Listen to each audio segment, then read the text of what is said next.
بسم الله الرحمن الرحيم تبارك الذي بيده الملك وهو على كل شيء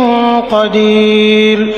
الذي خلق الموت والحياة ليبلوكم أيكم أحسن عملا وهو العزيز الغفور الذي خلق 7 سماوات طباقا ما ترى في خلق الرحمن من تفاوت فارجع البصر هل ترى من فطور ثم ارجع البصر كرتين ينقلب إليك البصر خاسئا وهو حسير ولقد زينا السماء الدنيا بمصابيح وجعلناها رجوما للشياطين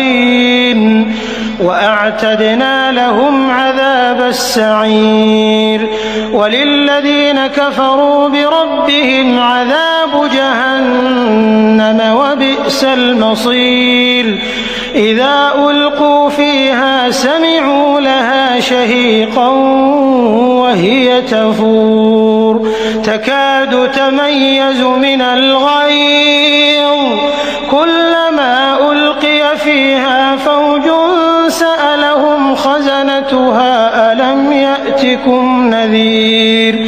قالوا بلى قد جاءنا نذير فكذبنا وقلنا ما نزل الله من شيء إن أنتم إلا في ضلال كبير وقالوا لو كنا نسمع أو نعقل ما كنا في أصحاب السعير فاعترفوا بذنبهم فسحقا لأصحاب السعير إن الذين يخشون ربهم بالغيب لهم مغفرة وأجر كبير وأسروا قولكم أو اجهروا به إنه عليم بذات الصدور ألا يعلم من خلق وهو اللطيف الخبير هو الذي جعل لكم الأرض ذلولا فامشوا في مناكبها وكلوا من رزقه وإليه النشور أأمنتم من في السماء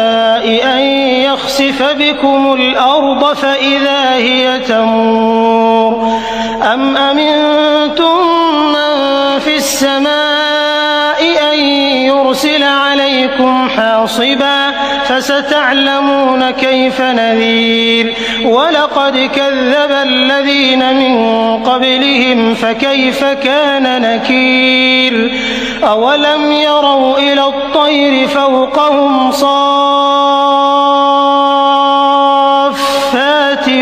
ويقبضن ما يمسكهن إلا الرحمن إنه بكل شيء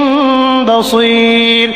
أمن هذا الذي هو جند لكم ينصركم من دون الرحمن إن الكافرون إلا في غرور أمن هذا الذي يرزقكم إن أمسك رزقه بل لجوا في عتو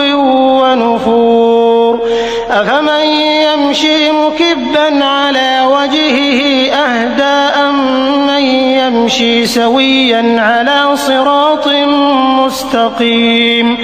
قل هو الذي أنشأكم وجعل لكم السمع والأبصار والأفئدة قليلا ما تشكرون قل هو الذي ذرأكم في الأرض وإليه تحشرون ويقولون متى هذا الوعد إن كنتم صادقين قل إنما العلم عند الله وإنما أنا نذير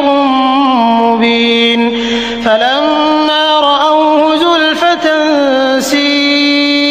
وَأُبْرِزَتْ وُجُوهُ الَّذِينَ كَفَرُوا وَقِيلَ هَٰذَا الَّذِي كُنتُم بِهِ تَدَّعُونَ قُلْ أَرَأَيْتُمْ إِنْ أَهْلَكَنِيَ اللَّهُ وَمَن مَّعِيَ أَوْ رَحِمَنَا فَمَن يُجِيرُ الْكَافِرِينَ مِنْ عَذَابٍ أَلِيمٍ قُلْ هُوَ الرَّحْمَٰنُ آمَنَّا بِهِ وَعَلَيْهِ تَوَكَّلْنَا فَسَتَعْلَمُونَ مَنْ هُوَ فِي ضَلَالٍ مُّبِينٍ قُلْ أَرَأَيْتُمْ إِنْ أَصْبَحَ مَاؤُكُمْ